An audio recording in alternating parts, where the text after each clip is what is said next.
अगर मैं आइसोमेरिज्म की बात करूं तो आइसोमेरिज्म दो पार्ट में डिवाइड था। एक था स्ट्रक्चरल आइसोमर्स और दूसरा था stereo isomers. Structural isomer further बहुत सारे पार्ट्स में डिवाइड था, जैसे चेन हो गया, पोजीशन हो गया, है ना, रिंग चेन हो गया, फंक्शनल हो गया, मेटामर्स हो गया और टॉटोमेरिज्म हो गया। मेटामेरिज्म और टॉटोमेरिज्म, चेन आइसोमर्स, है ना, position isomer, ring chain isomer, functional isomer, ये पूरा का पूरा स्ट्रक्चरल आइसोमर था जो अपन 11th क्लास में पढ़ चुके हैं। ठीक है, स्टीरियो आइसोमर्स क्या था? स्टीरियो आइसोमर्स दो पार्ट में डिवाइडेड था, कन्फर्मर्स, ये सब पुराना रिवीजन चल रहा है, और दूसरा है कॉन्फिगरेशनल आइसोमर्स। एक होता है कॉन्फर्मर्स, एक होता है कॉन्फिगरेशनल आइसोमर्स। कॉन्फर्मर वाला पार्ट वापस से अपन 11 में पढ़ चुके हैं, और अभी जितने भी रिप्रेजेंटेशन बताया मैंने वो कॉन्फर्मर्स के बेसिस पे ही बताए थे आपको। कॉन्फिगरेशन फर्दर दो पार्ट्स में डिवाइड है, एक होता है ज्योमेट्रिकल आइसोमर्स और दूसरा होता है हमारा ऑप्टिकल आइसोमर्स। ज्योमेट्रिकल वाला पार्ट भी अपन 11th क्लास में देख चुके हैं, पूरी की पूरी 12th क्लास में अपन बात करेंगे ऑप्टिकल आइसोमर्स की। ये सब तो इंक्लूड होगा ही होगा, ये सब तो ऑलरेडी अपन पढ़ चुके हैं। अपन बात करेंगे ऑप्टिकल आइसोमर्स की जो अपन ने नहीं सीखा है। बात समझ में आई? ये पूरा का पूरा आइसोमर्स का ब्यौरा है। आइसोमर्स क्या होते हैं? दो डिफरेंट कंपाउंड, दो या दो से ज्यादा डिफरेंट कंपाउंड, टू और मोर डिफरेंट कंपाउंड, जिनका क्या सेम होता है? मॉलिक्यूलर फॉर्मूला सेम होता है। अगर स्ट्रक्चरल डिफरेंट है, स्ट्रक्चर डिफरेंट है यानी कि एटम्स की कनेक्टिविटी डिफरेंट है तो स्ट्रक्चर आइसोमर हो जाएगा, और अगर एटम की कनेक्टिविटी यानी कि स्ट्रक्चर भी सेम है लेकिन 3 डायमेंशनल व्यू डिफरेंट है तो वो स्टीरियो हो जाएगा। फिर उसके अंदर दो पार्ट्स, फिर उसके अंदर दो पार्ट्स। तो अपन ऑप्टिकल की बात करेंगे, मैं आपको स्टीरियो की डेफिनेशन लिखाऊंगा और फिर सीधे ऑप्टिकल पे आ जाएंगे। फटाफट से ये चार्ट आप नोट कर लें, है ना, रिवीजन चल रहा है। पुराना पाप वापस से धो रहे हैं, उसके बाद आगे का पढ़ेंगे, कोई दिक्कत नहीं है, चीजें जब जाके ग्रैब होने वाली है। नेक्स्ट देखिए आप, सीधे बात करते हैं अपन स्टीरियो आइसोमर्स की, सीधे बात करते हैं स्टीरियो आइसोमर्स की, फिर उसके अंदर ऑप्टिकल आइसोमर्स की बात करेंगे। स्टीरियो आइसोमर्स, अब देखो इस स्टीरियो आइसोमर्स में आइसोमर्स वाला पार्ट आ रहा है यानी कि उसकी डेफिनेशन तो आएगी, और एक स्टीरियो वाला पार्ट आ रहा है। स्टीरियो को बोलते हैं बेसिकली स्पेस, ठीक है ना, क्या बोलते हैं? स्पेस, है ना, अपना सराउंडिंग, 3D स्पेस, 3D, ठीक है। तो यहां पर डेफिनेशन जो होगी वो डेफिनेशन क्या निकल के आएगी? पहले तो आइसोमर्स की डेफिनेशन, टू और more different compounds having same molecular formula as well as structural formula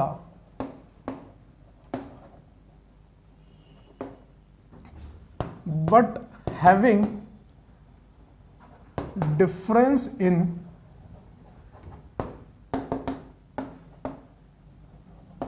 connectivity of atoms or groups in space और 3 डायमेंशन, ठीक है। अब देखो यहां से लेकर यहां तक ये तो हो गई आइसोमर्स की डेफिनेशन, टू और more different compound having same molecular formula. किसी कंपाउंड का मोलिकुलर फॉर्मूला सेम है लेकिन उसकी प्रॉपर्टीज डिफरेंट है, तो वो डिफरेंट कंपाउंड हो गए, लेकिन उनको क्या बोला? उन डिफरेंट कंपाउंड जिनका मोलिकुलर फॉर्मूला सेम है उनको आइसोमर्स बोल दिया। अगर उनका स्ट्रक्चर डिफरेंट होता तो वो स्ट्रक्चरल आइसोमर होते। अगर उनका स्ट्रक्चरल फॉर्मूला भी सेम है फिर भी कोई ना कोई प्रॉपर्टी डिफरेंट आ रही है तो इसका मतलब वो 3D में एटम्स और ग्रुप्स की कनेक्टिविटी में डिफरेंस होने की वजह से आ रही है, और उनको क्या बोला हमने? स्टीरियो आइसोमर बोला। बेसिकली सिंपल सा एक एग्जांपल और खत्म करते हैं इस बात को। यहाँ पर कार्बन ClH, ClH, इसको A बोल दिया। यहाँ पर कार्बन, यहाँ पर ClH, यहाँ पर HCl, इसको B बोल दिया, और यहाँ पे कार्बन, इसको Cl, इसको H, इसको C बोल दिया, ठीक है, A B C, ठीक है। अपन इसमें एक काम करते हैं, इसको यहाँ पर Cl, ClH कर देते हैं, अब समझने में आसानी ज़्यादा रहेगी। यहाँ पर ClH। अगर मैं आपसे पूछूं यहाँ पर A का B से रिलेशन, A का C से रिलेशन, और इसके अलावा मैं आपसे पूछूं यहाँ पर B का C से रिलेशन, तो आपको बताना है स्ट्रक्चरल होगा या स्टीरियो। तो कैसे पता चलेगा? सबसे पहली चीज अपन किस चीज को देखेंगे? Molecular formula. 2 कार्बन है, 2 क्लोरीन है, 2 हाइड्रोजन है। 2 कार्बन है, 2 क्लोरीन है, 2 हाइड्रोजन है। 2 कार्बन है, 2 क्लोरीन है, 2 हाइड्रोजन। तीनों का मॉलिक्यूलर फॉर्मूला सेम है। अब क्या देखेंगे? क्या इनकी कनेक्टिविटी डिफरेंट है? इस कार्बन से 2 क्लोरीन लगे हुए हैं, इस कार्बन से 2 हाइड्रोजन लगे हुए हैं, जबकि इस कार्बन से क्लोरीन हाइड्रोजन, इस कार्बन से हाइड्रोजन क्लोरीन लगा हुआ है। यानी कि एटम्स की कनेक्टिविटी में डिफरेंस है। यानी कि ए और बी क्या है हमारे लिए? स्ट्रक्चरल आइसोमर्स है। इन दोनों में क्या डिफरेंट आ रहा है? स्ट्रक्चर ही डिफरेंट आ रहा है। ए और सी की बात करते हैं। ए में देखो 2 क्लोरीन 2 हाइड्रोजन एक एक कार्बन से लगे हुए हैं, जबकि एक कार्बन से क्लोरीन हाइड्रोजन, एक कार्बन से क्लोरीन हाइड्रोजन। अगेन क्या डिफरेंट आ रहा है? स्ट्रक्चर डिफरेंट आ रहा है। दैट्स वाई ये भी क्या होंगे हमारे लिए? स्ट्रक्चरल आइसोमर्स होंगे। जबकि मैं बी और सी को ऑब्जर्व करूं तो बी और सी में मॉलिक्यूलर फॉर्मूला सेम है। इस कार्बन से क्लोरीन हाइड्रोजन जुड़ा है, इस कार्बन से हाइड्रोजन क्लोरीन जुड़ा है, इस कार्बन से क्लोरीन हाइड्रोजन जुड़ा है, इस कार्बन से भी हाइड्रोजन क्लोरीन जुड़ा है। यानी कि स्ट्रक्चरल फॉर्मूला भी सेम है, मॉलिक्यूलर फॉर्मूला भी सेम है। अगर ये दोनों फिर भी डिफरेंट कंपाउंड है तो मुझे कम से कम इनकी एक फिजिकल या केमिकल प्रॉपर्टी को डिफरेंट प्रूफ करना पड़ेगा, तब जाके मैं इन दोनों को क्या बोल सकता हूं? आइसोमर्स। और ऐसे आइसोमर्स जिनका मॉलिक्यूलर फॉर्मूला और स्ट्रक्चरल फॉर्मूला दोनों सेम होता है, फिर भी उनकी प्रॉपर्टी डिफरेंट है, तो फिर हम इसको क्या बोल सकते हैं? Stereo isomer. कि भैया स्पेस में कुछ ना कुछ गड़बड़ हुई होगी, इस कारण से स्टीरियो आइसोमर है। वैसे तो आपने ज्योमेट्रिकल आइसोमर पढ़ ही लिया है, तो यहाँ पर ये वाला दिख रहा होगा, दोनों क्लोरीन एक दूसरे के अपोजिट है, तो ये ट्रांस है। दोनों क्लोरीन सिमिलर साइड है, तो ये क्या है? सिस है। लेकिन फिर भी बता देता हूँ, ये कार्बन क्या है आपका? sp2। क्लोरीन क्या है? क्लोरीन है। इन दोनों में ज्यादा इलेक्ट्रोनेगेटिव कौन है? क्लोरीन। तो इस तरफ आ जाएगा, ये कार्बन sp2 और ये क्लोरीन, ज्यादा इलेक्ट्रोनेगेटिव क्लोरीन है, इस तरफ इसका डाइपोल मूवमेंट आ जाएगा। तो डाइपोल मूवमेंट दोनों एक दूसरे को क्या कर रहे हैं? Cancel out. यानी कि यहाँ पर डाइपोल मूवमेंट म्यू कितना हो गया? 0। जबकि यहाँ कार्बन कैसा है? sp2, ये क्लोरीन है, ज्यादा इलेक्ट्रोनेगेटिव क्लोरीन है, डाइपोल मूवमेंट कुछ इस तरफ होगा। कार्बन है, क्लोरीन है, ज्यादा इलेक्ट्रोनेगेटिव क्लोरीन है, तो डाइपोल मूवमेंट किस तरफ होगा? इस तरफ होगा। यहाँ डाइपोल मूवमेंट कैसा आ रहा है? नॉन जीरो आ रहा है। अगर इसका डाइपोल अलग है और इसका डाइपोल अलग है, तो dipole movement is what? Basically a physical property जो कि दोनों में डिफरेंट आ रही है। अगेन डाइपोल मूवमेंट से बॉइलिंग पॉइंट भी रिलेटेड रहता है। Boiling point directly proportional to dipole movement रहता है, तो इनका बॉइलिंग पॉइंट भी डिफरेंट आएगा, वो भी फिजिकल प्रॉपर्टी है। तो यहाँ पर बी और सी की फिजिकल प्रॉपर्टी डिफरेंट आ रही है, इस कारण से ये दोनों क्या होंगे? Same molecular formula, same structural formula होने के बावजूद भी डिफरेंट कंपाउंड होंगे। और इन डिफरेंट कंपाउंड्स को आइसोमर्स इसलिए बोला गया है क्योंकि ये सारी डेफिनेशन प्रूव हो रही है। लेकिन केवल और केवल ओरिएंटेशन डिफरेंट करने की वजह से, दोनों क्लोरीन को अपोजिट और सेम साइड रखने की वजह से, ओरिएंटेशन 3D में डिफरेंट रखने की वजह से, these two are stereo isomers. ठीक है, ये पुराना रिवाइज करवा दिया भाई साहब, ये पुराना रिवाइज करा दिया कि स्ट्रक्चरल क्या होते हैं, स्टीरियो क्या होते हैं। अब बात करेंगे स्टीरियो आइसोमर्स कितने पार्ट में डिवाइड है। इधर देखेंगे आप, इधर आइए। स्टीरियो आइसोमर्स आप देख सकते हैं। स्टीरियो आइसोमर मैंने आपको समझा दिया क्या होता है। स्टीरियो आइसोमर कॉन्फॉर्मर और कॉन्फिगरेशनल 2 पार्ट में डिवाइड है। कॉन्फिगरेशन भी अपन जियोमेट्रिकल पढ़ चुके हैं, हमें फोकस किस पे करना है? ऑप्टिकल पे फोकस करना है। और ऑप्टिकल ऐसे स्टीरियो आइसोमर्स है, ठीक है, ऑप्टिकल ऐसे स्टीरियो आइसोमर्स है जिनका बिहेवियर प्लेन पोलराइज लाइट की तरफ डिफरेंट होता है। क्या बोल रहा है? कुछ समझ में नहीं आ रहा, अभी सब बताया जाएगा। अपन को फोकस किस पे करना है? ऑप्टिकल आइसोमर्स पे, जो एक स्टीरियो आइसोमर है। बाकी का सारा स्टीरियो आइसोमर अपन ऑलरेडी पढ़ चुके हैं। बात समझ में आती है? स्टार्ट करेंगे अपन अपने ऑप्टिकल आइसोमर्स से। यहां से अपना मतलब मेन मुद्दा चालू होता है 12th का। अभी तक तो मैं आपको सब 11th की कहानी सुना रहा था, ठीक है, और वो जाननी जरूरी भी थी, क्योंकि क्या है, अपने दिमाग में धुंधला धुंधला छाया हुआ है सब कुछ, ठीक है। धुंधला धुंधला नहीं चाहिए, क्रिस्टल क्लियर चीजें चाहिए। अब क्या है, वापस से जो भी सेकेंडरी मेमोरी में था वो सब प्राइमरी में वापस लौट के आ गया है। आ जाओ, स्टार्ट करते हैं अपन अपने ऑप्टिकल आइसोमेरिज्म से। ऑप्टिकल आइसोमेरिज्म की डेफिनेशन लिखेंगे। ऑब्वियस ही बात है, अभी आपके सामने ऑप्टिकल आइसोमेरिज्म किसका डिविडेशन था? स्टीरियो आइसोमर का। यानी कि एक चीज तो कंफर्म है कि जो भी ऑप्टिकल आइसोमर्स होंगे वो एक दूसरे के स्टीरियो आइसोमर तो होंगे। तो डेफिनेशन को मैं स्टीरियो आइसोमर से चालू करूंगा, नहीं तो मुझे 4 लाइनें फिर से लिखनी पड़ जाएगी। अब सुनो डेफिनेशन क्या होगी, वेरी सिंपल सी डेफिनेशन, जिसको मैं अभी थोड़ी देर में आपके पास प्रूफ भी करूंगा। उससे पहले मैं आपको कुछ और चीजें सिखाऊंगा, फिर आप इस डेफिनेशन पे आएंगे। डेफिनेशन क्या है ऑप्टिकल की, ऐसे स्टीरियो आइसोमर्स, वापिस सुन लेना, स्टीरियो आइसोमर्स होंगे जिनका बिहेवियर, व्यवहार, जिनका बिहेवियर प्लेन पोलराइज लाइट की तरफ डिफरेंट होता है, उनको ऑप्टिकल आइसोमर्स बोलते हैं। जो डिफरेंट बिहेवियर शो करते हैं प्लेन पोलराइज लाइट का, वो क्या होते हैं, ऑप्टिकल आइसोमर्स होते हैं। प्लेन पोलराइज लाइट क्या होती है थोड़ी देर में समझा दूंगा। Those stereo isomers which have different behavior towards PPL. PPL is what? Plane polarized light. ऐसे आइसोमर्स जिनका बिहेवियर डिफरेंट होता है प्लेन पोलराइज लाइट की तरफ, different behaviour towards PPL, and they are not separated at normal temperature। अब ये क्या भला है भाई साहब, नॉर्मल टेम्परेचर? देखो स्टीरियो आइसोमर में दो पार्ट थे, कॉन्फर्मर एक कॉन्फ़िगरेशन। कॉन्फर्मर्स जो होते हैं वो रूम टेम्परेचर में एक दूसरे में बदलते रहते हैं, लेकिन कॉन्फ़िगरेशन आइसोमर जो होते हैं वो नॉर्मल टेम्परेचर यानी कि रूम टेम्परेचर पे एक दूसरे में नहीं कन्वर्ट होते। सेपरेटेड की जगह अपन लिखते हैं यहाँ पे, and they are not interconvertible. ठीक है, यहां पे लिख लेते हैं interconvertible at normal temperature are known as what, optical isomers. तो ऐसे आइसोमर्स जो एक दूसरे में इंटर कन्वर्ट नहीं हो पाते नॉर्मल टेम्परेचर पे, वो स्टीरियो आइसोमर्स का कौन सा पार्ट होता है, कॉन्फ़िगरेशनल वाला। जैसे ज्योमेट्रिकल आइसोमर है, सिस है, ट्रांस है, लेकिन सिस ट्रांस एक दूसरे में नॉर्मल टेम्परेचर पे नहीं बदल सकते, इसीलिए तो दोनों अलग अलग सेपरेटेड फॉर्म में है। तो उसी तरह से ऑप्टिकल आइसोमर्स भी नॉर्मल टेम्परेचर पे एक दूसरे में इंटर कन्वर्ट नहीं हो सकते। हाई टेम्परेचर दोगे तो हो जाएगा, ठीक है ना। लेकिन मुद्दा क्या है, इतनी सी डेफिनेशन है, डिफरेंट बिहेवियर टूवर्ड्स PPL, बस वो क्या होते हैं, optical isomers. Different behaviour towards PPL is what, optical isomers. ठीक है, चलो मैं तो यहीं पे आपको पढ़ा देता हूं, यहीं पे इसका PPL के बारे में बता देता हूं, उसके बाद अपन दूसरी चीज पे बढ़ेंगे, ठीक है ना। तो ये फटाफट से आप पोस्ट कर लो और लिख लो, इसको पोस्ट करके नोट डाउन कर लो कि ऐसे स्टीरियो आइसोमर जिनका बिहेवियर प्लेन पोलराइज्ड लाइट की तरफ डिफरेंट है, उनको क्या बोलते हैं, ऑप्टिकल आइसोमर। अब इस चीज को प्रूफ करने के लिए मेरे को क्या करना पड़ा, मतलब मैंने तो नहीं किया, साइंटिस्टों ने किया है, ठीक है। उन्होंने किया एक पोलरीमीटर ट्यूब एक्सपेरिमेंट।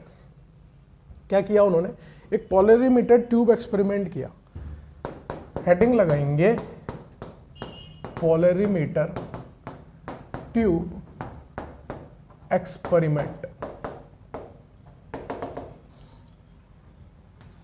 इस पोलरीमीटर ट्यूब एक्सपेरिमेंट से बहुत सारी चीजें निष्कर्ष निकल के आएंगे, देखना अभी।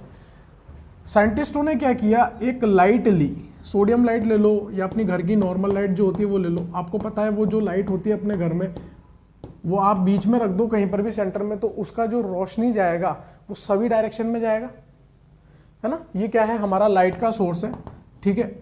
कोई लैंप है जो सभी डायरेक्शन में अपनी लाइट को भेज रहा है, हर एक प्लेन में इसकी लाइट जा रही है, ठीक है ना। अब इस लाइट को क्या किया हमने, एक प्रिज्म से पास कर दिया, ठीक है। अब मैंने प्रिज्म का फ्रंट व्यू बना रखा है, आपको पता है प्रिज्म कैसा होता है, पूरा का पूरा इस तरह का स्ट्रक्चर होगा प्रिज्म का, ठीक है। अपन ने एक प्रिज्म लिया, उस प्रिज्म का नाम क्या है साहब, निकोल प्रिज्म। निकोल प्रिज्म, ठीक है। एक लाइट ली, उसको निकोल प्रिज्म से पास कराया। ये जो निकोल प्रिज्म है ना, ये निकोल प्रिज्म क्या करेगा, इस पूरे के पूरे 3D वाले लाइट वाले पार्ट को केवल एक प्लेन में डाइवर्ट कर देगा। ये बिल्कुल उस तरह से जैसे सूरज की रोशनी आ रही है अपने घर के अंदर, अपन ने पर्दा लगा दिया, कर्टन लगा दिया, और कर्टन में एक चिरार चला दी, मतलब है ना, एक लाइन चला दी। अब उसमें से रोशनी आ रही, तो आप देखना एकदम प्लेन में आती है। किसमें आती है, एकदम प्लेन में लाइट आती है। तो ये क्या करेगा, जितनी भी 3D में लाइट आ रही है, निकोल प्रिज्म उसको क्या कर देगा, पूरी की पूरी एक डायरेक्शन में, एक प्लेन में कन्वर्ट कर देगा, और क्या बना देगा, उस प्लेन से केवल एक लाइट आ रही होगी, इसलिए इस लाइट का नाम अब क्या हो जाएगा, प्लेन पोलराइज्ड लाइट, यानी कि किसी एक प्लेन में लाइट को पोलराइज कर दिया इस निकोल प्रिज्म ने, तो उस लाइट का नाम क्या हो गया, पीपीएल नाम हो गया, पीपीएल। केवल एक डायरेक्शन में एक प्लेन में लाइट पास हुई है। जैसे चाय बना रहे, चाय में अदरक डाला, इलायची डाली, चाय पत्ती डाली, चीनी डाली, दूध डाला, पानी डाला, सब कुछ डाल दिया, छन्नी ली, निकलेगा क्या, केवल लिक्विड वाला पार्ट, सॉलिड वाला पार्ट सब कुछ ऊपर रह गया। तो ये निकोल प्रिज्म बेसिकली क्या कर रहा है, छन्नी का काम कर रहा है। जो इतनी सारी डायरेक्शन में लाइट जा रही है उसको केवल एक डायरेक्शन में डाइवर्ट कर देगा और प्लेन पोलराइज लाइट बना देगा। अब इस प्लेन पोलराइज लाइट से ही सारी कहानी चालू होती है। जब इस प्लेन पोलराइज लाइट को मैं किसी सैंपल ट्यूब से पास करूंगा, किससे पास किया साहब, सैंपल ट्यूब से। ये हमारे लिए क्या है, सैंपल ट्यूब। जिस सैंपल को हमें चेक करना है कि उसके अंदर ऑप्टिकल आइसोमर्स मौजूद है या नहीं है, ठीक है ना, इस सैंपल को हमें चेक करना है कि इसके अंदर हमारे पास ऑप्टिकल आइसोमर्स मौजूद है या नहीं है। इस प्लेन पोलराइज लाइट को सैंपल ट्यूब से पास किया, इसमें क्या क्या चीजें फिक्स है, जिसकी लेंथ L डेसीमीटर होगी, क्या होगी, L डेसीमीटर, और जिसके अंदर सैंपल भरा हुआ है उसका कंसंट्रेशन C ग्राम पर ml होगा, कंसंट्रेशन ग्राम पर ml में ही होगा, लेंथ ट्यूब की डेसीमीटर में ही होगी। इस सैंपल ट्यूब से इस प्लेन पोलराइज लाइट को पास किया। ये 3 तरह के ऑब्जर्वेशन दे सकती है। वो 3 तरह के ऑब्जर्वेशन देखो भैया। एक ऑब्जर्वेशन हो सकता है ये प्लेन पोलराइज लाइट अपने पाथ से डेविएट होके क्लॉकवाइज डायरेक्शन में चल जाए। दूसरा ऑब्जर्वेशन देखो भैया, ये अपने पाथ से एंटी क्लॉकवाइज डायरेक्शन में चल जाए। तीसरा ऑब्जर्वेशन क्या है, ये डेविएट ही ना हो, जैसी की जैसी रह जाए। अगर ये क्लॉकवाइज डायरेक्शन में एंटी क्लॉकवाइज डायरेक्शन में डेविएट हो रही है, अगर ये क्लॉकवाइज, ये क्या है हमारे लिए क्लॉकवाइज डायरेक्शन, ये क्या है हमारे लिए एंटी क्लॉकवाइज डायरेक्शन। अगर क्लॉकवाइज डायरेक्शन में डेविएट हो रही है तो इसको बोलेंगे डेक्स्ट्रो रोटेटरी। क्या बोलेंगे, डेक्स्ट्रो रोटेटरी, जिसको स्मॉल डी से रिप्रेजेंट करते हैं और प्लस साइन से भी रिप्रेजेंट करते हैं। अगर ये एंटी क्लॉकवाइज डेविएट हो रही है तो इसको बोलेंगे लीवो रोटेटरी। क्या बोलेंगे, लीवो रोटेटरी, जिसको स्मॉल एल और माइनस से भी रिप्रेजेंट करते हैं। यहां पर थीटा कुछ ना कुछ आ रहा है, एंगल ऑफ रोटेशन आ रहा है। ये जो डेविएट हुआ है ना path, basically angle of rotation theta क्या है, जो पीपीएल अपने पाथ से डेविएट हुई है जितने एंगल से, उस एंगल को क्या बोला, एंगल ऑफ डेविएशन बोला। यहां पर थीटा की वैल्यू कितनी आ रही है, 0 डिग्री। यहां पर थीटा की वैल्यू कितनी आ रही है, 0 डिग्री। अब ये जो सैंपल ट्यूब है, इसके अंदर जो माल पड़ा हुआ है उसके प्रति आप देखोगे तो इस प्लेन पोलराइज लाइट के बिहेवियर अलग अलग हैं। और अगर ये इस तरह के बिहेवियर दिखाता है, एक सैंपल, एक कंपाउंड का एक सैंपल जो है वो लाइट को क्लॉकवाइज करता है और दूसरा एंटी क्लॉकवाइज करता है, डिफरेंट बिहेवियर शो करता है, तो ये दोनों एक दूसरे के क्या है, ऑप्टिकल आइसोमर्स। एक कंपाउंड अगर लाइट में घुमाता है और एक कंपाउंड नहीं घुमाता तो ये दोनों भी क्या है, एक दूसरे के optical isomers.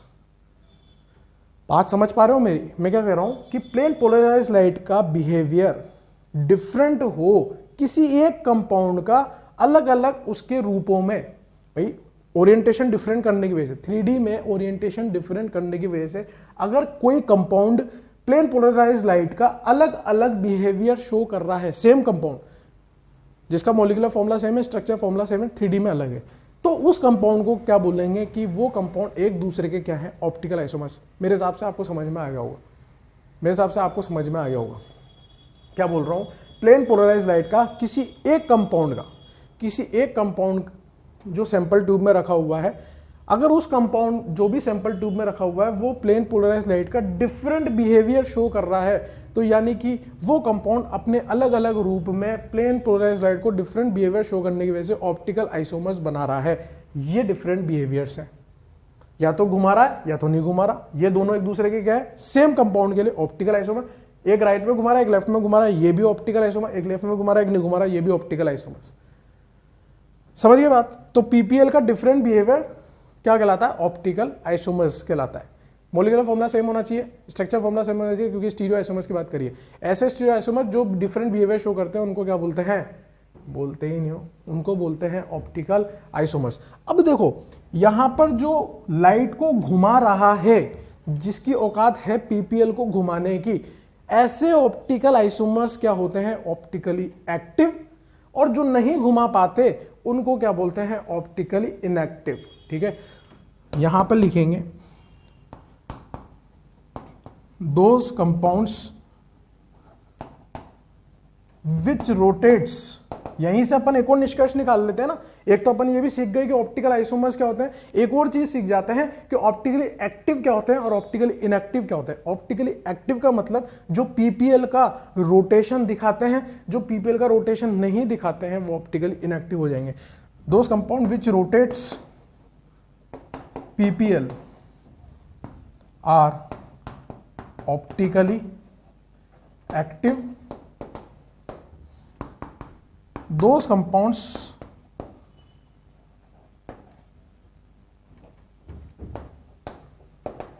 which does not rotates PPL are optically inactive। लो भाई, एक तीर से बहुत सारे निशाने।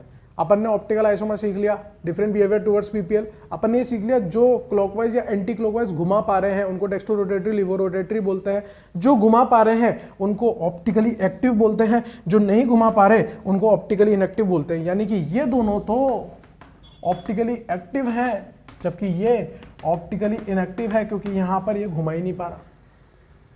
सिंपल ध्यान रहे, सैंपल ट्यूब जो है उसमें कंसंट्रेशन ग्राम पर एमएल में होती है और लेंथ जो होती है वो डेसीमीटर में होती है। This is what polarimeter tube experiment, जहां से अपन ऑप्टिकल आइसोमर्स समझ सकते हैं, ऑप्टिकली एक्टिव, ऑप्टिकली इनएक्टिव समझ सकते हैं। सिंपल है, सिंपल है। तो ऑप्टिकल आइसोमर्स होप आपको समझ में आया होगा। ठीक है, अब स्टार्ट करते हैं। ये तो आप पोस्ट करके नोट कर लो। ठीक है, अब स्टार्ट करते हैं एक और इंपॉर्टेंट क्वेश्चन जहां से बन सकता है 1 नंबर का। ठीक है, 1 नंबर का क्वेश्चन जहां से बन सकता है। ठीक है, वो क्या है, बेसिकली कायरल सेंटर। क्या है, कायरल सेंटर। टर्मिनोलॉजीज हैं अब डिफरेंट डिफरेंट। अपने को पता चल गया ऑप्टिकल आइसोमर क्या होते हैं, अपने को पता चल गया ऑप्टिकली एक्टिव क्या होता है, ऑप्टिकली इनएक्टिव क्या होते हैं। अब अपने को क्या सीखना है, एक एक करके टर्मिनोलॉजी सीखनी है स्टीरियोकेमिस्ट्री की, फिर अपन आगे अप्लाई करेंगे। जितने भी चैप्टर है ऑर्गेनिक के सब में ये चीजें कॉमन चलने वाली है, इसलिए मैं यहाँ पे ज्यादा टाइम दे रहा हूँ उसके अंदर। बाकी सारे चैप्टर्स में ये चीजें नहीं बताऊंगा मैं अलग अलग। ठीक है ना, वहां सीधे सीधे वर्ड्स का यूज करूंगा। कायरल सेंटर क्या होता है, कायरल सेंटर इसी को क्या बोलते हैं, यहीं पे लिख देता हूं, इसी को बोलते हैं असिमेट्रिक सेंटर। इसी को क्या बोलते हैं, stereo centre. Stereo centre basically बड़ी चीज होती है, लेकिन स्टीरियो सेंटर कायरल सेंटर भी होते हैं। स्टीरियोजेनिक सेंटर, सब एक ही बात है। Stereo centre, stereogenic centre. तो यहां पर अगर मैं इसकी डेफिनेशन लिखूं तो डेफिनेशन क्या होगी, जब किसी एटम से, ध्यान से सुनना, जब किसी एटम से 4 डिफरेंट वैलेंसी जुड़ी हो, या तो ग्रुप हो या एटम हो, किसी एटम से 4 डिफरेंट एटम जुड़े हों या 4 डिफरेंट ग्रुप जुड़े हों या 4 डिफरेंट एटम्स या ग्रुप जुड़े हों, तो वो जो एटम है जिससे 4 डिफरेंट ग्रुप जुड़े हुए हैं वो क्या होगा, हमारे लिए कायरल सेंटर होगा। ठीक है, a centre where 4 different groups are connected is known as chiral center और asymmetric center, और जो भी बोलना चाहो सब ऊपर लिखा हुआ है। जैसे सिंपल सा एक एग्जांपल समझो आप, ये कार्बन है साहब, इस कार्बन से मैंने A जोड़ा, B जोड़ा, यहाँ पर मैंने X जोड़ दिया और Y जोड़ दिया, C नहीं जोड़ा क्योंकि वापस कंफ्यूजन आ जाता। इस कार्बन से जुड़ी हुई चारों वैलेंसी को देखो, ये अलग, ये अलग, ये अलग, ये अलग। तो ये कार्बन क्या है, ये कार्बन एक कायरल सेंटर है जिसको एस्ट्रिक से रिप्रेजेंट किया जाता है, स्टार से रिप्रेजेंट किया जाता है, एस्ट्रिक से रिप्रेजेंट किया जाता है। ये बेसिकली क्या है, कायरल सेंटर है। यही आपका असिमेट्रिक सेंटर है। इसकी प्रैक्टिस करेंगे अभी अपन। ठीक है, यही आपका स्टीरियो सेंटर भी है, यही आपका स्टीरियोजेनिक सेंटर भी है। आपको इतना सब जानने की जरूरत नहीं है, आप तो कायरल सेंटर और असिमेट्रिक सेंटर के बारे में सोचो बस, ये 2 चीज। स्टीरियो सेंटर भी बोल लो, स्टीरियो सेंटर भी एनसीईआरटी के अंदर मेंशन है। बात समझ में आती है। अब क्योंकि कार्बन यहां पर कायरल सेंटर है, अगर कार्बन यहां पर कायरल सेंटर है तो इस सेंटर को कायरल कार्बन भी बोल सकते हैं। लेकिन क्या सारे कायरल सेंटर कायरल कार्बन होंगे? नहीं। अगर नाइट्रोजन वाला आ गया तो वो कायरल नाइट्रोजन होगा, यहां कार्बन आ रहा है इसलिए कायरल कार्बन बोल देंगे। तो दो तरह के क्वेश्चन क्या बन सकते हैं, कितने कायरल सेंटर मौजूद हैं, कितने कायरल कार्बन मौजूद हैं, दोनों अलग अलग बात हो गई। एक एग्जाम्पल करा दिया मैंने। अब यहां पर एक और इंपॉर्टेंट बात यहां पर मैं लिखना चाह रहा हूं कि लोन पेयर जो होता है हमारा, अरे दो बिंदु, लोन पेयर जो होता है वो भी एक डिफरेंट ग्रुप की तरह माना गया है। Lone pair is also considered as different group, है ना। लोन पेयर भी डिफरेंट ग्रुप की तरह माना गया है, ठीक है। अब देखो काफी सारे एग्जांपल्स करते हैं अपन यहाँ पे, डिफरेंट वैरायटी के कराता हूं जिससे आपको क्लियरिटी आ जाएगी कायरल सेंटर कहां पे मानना है और कहां पे कायरल सेंटर नहीं मानना है। 4 डिफरेंट ग्रुप होने के बाद भी कभी कभी कायरल सेंटर नहीं हो पाते, ठीक है ना। तो वो सारे एग्जाम्पल अपन देखते हैं। First XYZ, hydrogen, deuterium, tritium, methyl, यहां पर plus P double bond O XYZ, P lone pair XYZ, carbon double bond carbon, hydrogen chlorine, hydrogen chlorine, oxygen hydrogen deuterium, lone pair, oxygen hydrogen deuterium tritium, lone pair positive,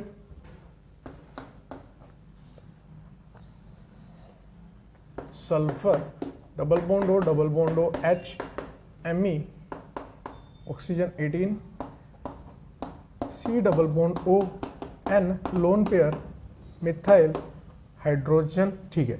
इतने examples तो पहले अपन deal करते हैं, फिर और example देखेंगे, ठीक है ना। सबसे पहले आप देखो यहाँ पर कौन कौन से कायरल सेंटर होंगे, कौन कौन से नहीं होंगे। 4 डिफरेंट ग्रुप होने चाहिए, लोन पेयर को भी डिफरेंट माना है। यहाँ लोन पेयर है, X है, Y है, Z है, कायरल सेंटर है, बिल्कुल है साहब। कितने कायरल सेंटर है? एक कायरल सेंटर है। हाइड्रोजन, ड्यूटेरियम, ट्रीटियम, मिथाइल, चारों ग्रुप अलग है। नाइट्रोजन है, ठीक है, ये भी कायरल सेंटर है। यहाँ पर देखोगे X है, Y है, Z है, यहाँ पर P और O यानी कि ऑक्सीजन अलग ग्रुप है, ये भी कायरल सेंटर है। अब आपके दिमाग में कंफ्यूजन आएगा, बहुत से लोग बोलते हैं कि sp3 एटम, बिल्कुल सही बोलते हैं, sp3 एटम ही होना चाहिए। तो सर ये तो sp3 नहीं है, पाई बॉन्ड आ रहा है, sp2 होगा। नहीं, यहां पर जो ये पाई बॉन्ड बना हुआ है ये बेसिकली ऑक्सीजन की p पाई और फॉस्फोरस के d पाई से मिलकर बना हुआ है, p पाई d पाई से, यानी कि अभी भी फॉस्फोरस का हाइब्रिडेशन sp3 ही है, ठीक है ना। तो ये कायरल सेंटर की तरह बिल्कुल काउंट होगा, चारों डिफरेंट ग्रुप लगे हुए हैं। मैंने इसीलिए डिफरेंट वेराइटीज के आपके पास क्वेश्चन लिए हैं, टाइम लग जाए कोई दिक्कत नहीं है, मेरे को सिखाना है। फिर यहाँ पे देखो X Y Z lone pair अलग है, यहाँ पर भी कायरल सेंटर है। अब यहाँ पर देखो कार्बन है, कार्बन से क्लोरीन जुड़ा, हाइड्रोजन जुड़ा है, कार्बन जुड़ा, 3 ही वैलेंसी जुड़ी हुई है, 3 डिफरेंट नहीं है, यहाँ पर कोई कायरल सेंटर मौजूद नहीं है। ऑक्सीजन है, 2 लोन पेयर है, एक हाइड्रोजन एक ड्यूटेरियम है, दोनों लोन पेयर कैसे हैं? सेम ग्रुप हैं, 4 डिफरेंट ग्रुप होने चाहिए थे, यहाँ पर 4 नहीं है, 2 सेम आ गए, यहाँ पर भी कायरल सेंटर नहीं है। लेकिन यहाँ पे बात करें हाइड्रोजन है, ड्यूटेरियम है, ट्रीटियम है, लोन पेयर है, चारों डिफरेंट ग्रुप लगे हुए हैं। Again this oxygen is chiral centre. क्या ये कायरल कार्बन है? नहीं, ये कायरल ऑक्सीजन है। इसलिए मैंने बोला chiral carbon is different, chiral centre is different thing. फिर यहाँ पर ये सल्फर को देखो, हाइड्रोजन जुड़ा है, मिथाइल जुड़ा है, एक ऑक्सीजन जुड़ा है और दूसरा ऑक्सीजन 18 वाला जुड़ा है, यानी कि यहाँ से एक और कॉन्सेप्ट, वैसे तो कॉन्सेप्ट पहले आ गया, हाइड्रोजन, ड्यूटेरियम, ट्रीटियम जहां लिखा था, आइसोटॉप्स को डिफरेंट ग्रुप माना गया है, यहीं पे लिख लो, isotopes are considered as different groups, isotope को डिफरेंट ग्रुप माना गया है, ठीक है। अब यहाँ पे वापस से वही कंफ्यूजन आता है, सल्फर sp3 क्या? बिल्कुल sp3 हाइब्रिडाइज है, अगेन p पाई d पाई, अगेन p पाई d पाई, सल्फर अगेन यहाँ पर sp3 हाइब्रिडाइज है, चारों ग्रुप्स अलग हैं, यहाँ पर ये कायरल सेंटर है। 9th एग्जाम्पल में क्या पंगा है, मेरे को करान दो, आपको पहली बार सुन रहे हो, आप लोग सुनते रहें बस। यहाँ पर क्या पंगा है, देखो ये नाइट्रोजन का जो लोन पेयर है basically it will take participation in resonance, ये रेजोनेंस के अंदर जा रहा है, जिस कारण से इस नाइट्रोजन का हाइब्रिडाइजेशन sp2 हो जाएगा और होने के बाद वैसे भी यहाँ पर केवल 3 ग्रुप ही बचेंगे, तो जब भी लोन पेयर अंडरगो रेजोनेंस, जब भी लोन पेयर रेजोनेंस में जाएगा तो फिर उसको आपको डिफरेंट ग्रुप की तरह काउंट नहीं करना है, वहां पे वो कायरल सेंटर में पार्टिसिपेशन नहीं करेगा। तो अगर यहां पे आपको ये कायरल सेंटर नजर आ रहा है तो ये नहीं है, कायरल सेंटर इस कंपाउंड में 0 है। सीसी का मतलब chiral centre, because lone pair undergo resonance. अगर जा पा रहा है तो, अगर नहीं जा रहा तो जबरदस्ती मत भेज देना भाई। अगर लोन पेयर नहीं जा पा रहा तो जबरदस्ती मत भेज देना। यहां पर लोन पेयर रेजोनेंस में जा रहा है साहब, इसलिए यहां पर कायरल सेंटर नहीं है।